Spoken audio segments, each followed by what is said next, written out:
Hi, I'm Chandler Marie Crocho. And I'm Mackenzie Joy Stone Sweeting. And our project is going to be on how music has brought us together. It's how we met, it's how we became friends, it's how we became roommates, it's how we got here at college. It basically has been the huge connecting factor in our lives. We both did 3 musicals throughout our high school career. We started with Beauty and the Beast sophomore year, went to My Fair Lady junior year, and finally at senior year we did Crazy for You.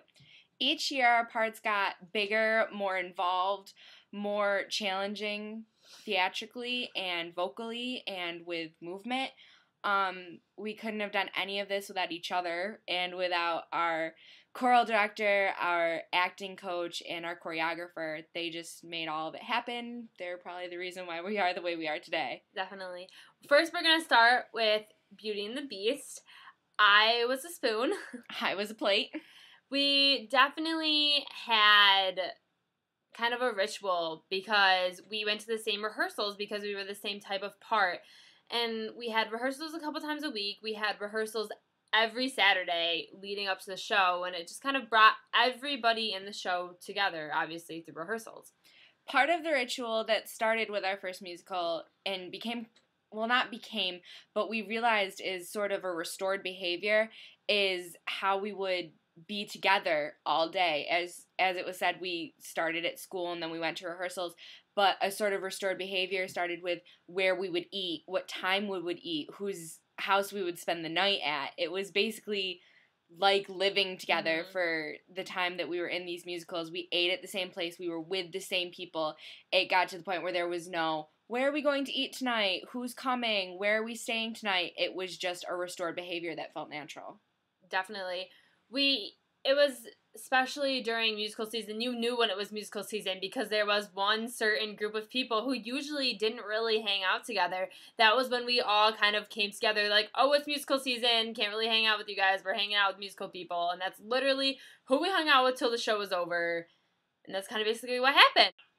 All right, moving on. That was Beauty and the Beast. Now we're going to go to our junior year, which was My Fair Lady. My Fair Lady was a little different. We both auditioned again, and we both got in. We both had semi the same parts. We were both in the ensemble again, but I had a couple dance solos. Chandler here had a couple vocal solos, and I'll let her tell you about that. I was actually a guy my junior year. I got a pretty good part. I was with a quartet, and we sang through a bunch of songs just together.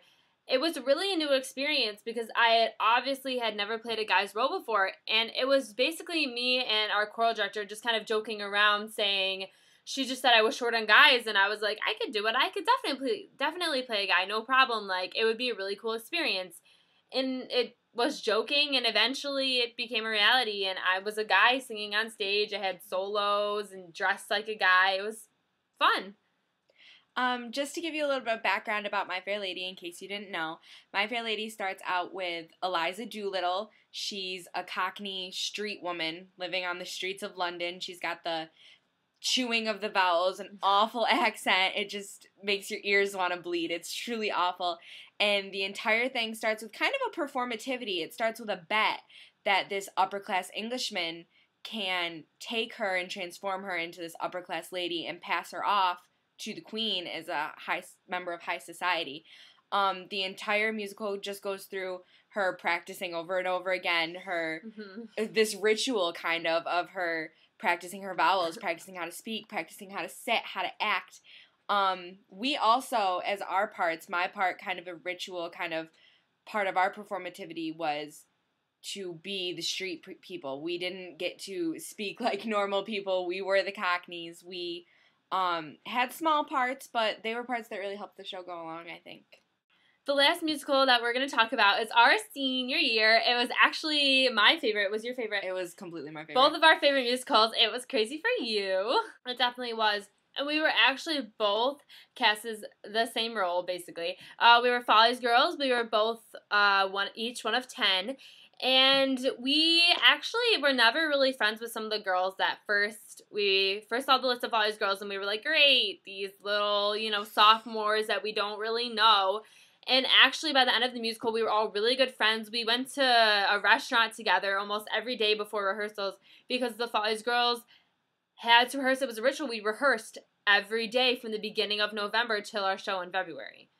It got really crazy, but there was definitely, through the whole cast, there was this sense of communitas through just being on stage, having to put yourself out there, having to be so close with these people 24/7. But I think almost on a completely other level, it was the same with the Follies girls. We were so close. I still have a bracelet that one of the Follies girls made for every single Follies girls. Chandler has one too. And it was being with these people all the time. I felt like we were just a huge family. I felt so comfortable with them after only a couple of weeks.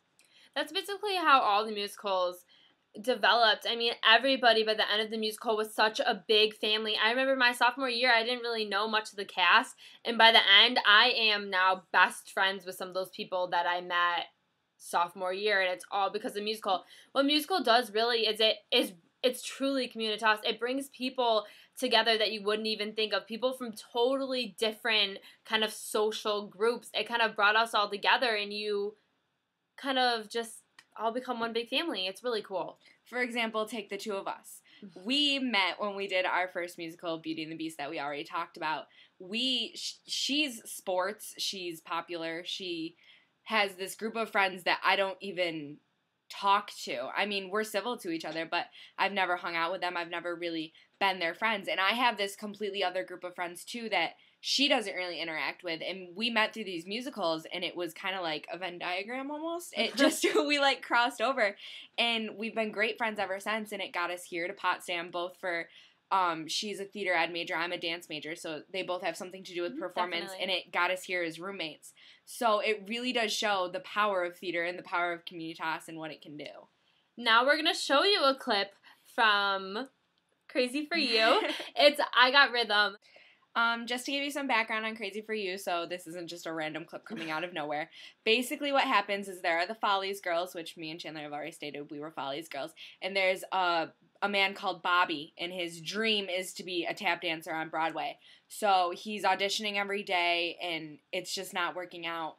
But across the country, in a place called Dead Rock, Nevada, is cowboys, one cowgirl, and just these people from the most stereotypical hick town that you can imagine. And through a huge series of events, their lives cross, just like, I guess, kind of like ours did. And cowboys are falling in love with these New York City Follies girls, which are comparable to, like, the Rockettes, I guess. Yeah. And this tap dancer is falling in love with this cowgirl. And I Got Rhythm, it just kind of all brings it together as you have everything you need in life. You've got your friends, you've got your family, and you've got the one thing that kind of unites us all, which is music. So, here you go.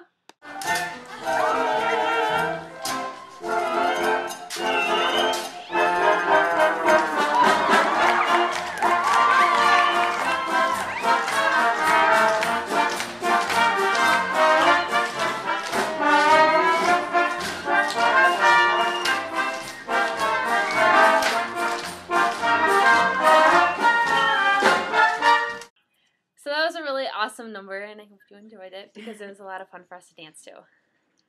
I'm going to start talking about the performance process because it was basically the same for every musical with a little bit of an exception for Crazy for You because we were such bigger parts, I guess you want to say. Basically, it all started the same. There were auditions in November, and then we auditioned for a week maybe while we waited for the results. And then we kind of just rehearsed, and a couple of weeks later, Saturday rehearsals, and every Saturday we would get there at 8 in the morning, and we would end at 12. And then Hell Week started in January, and that was really fun. I mean, we went to school at 7:30, and we didn't wind up leaving rehearsal until sometimes 1 and 2 in the morning. And it was during January, so we would drive through these huge snowstorms to get home. But we always did it. We did it every year. And the show was always in February. So that was basically kind of the performative process because it was the same every year, except for Crazy for You because we did start rehearsals much earlier because we were such bigger parts and it was such a big dance number and half of us had never even danced before. I hope you enjoyed our project because we really enjoyed making it. I know we both love to talk about musicals that we did because they were always just so much fun. So yeah, That's it. Bye! Bye!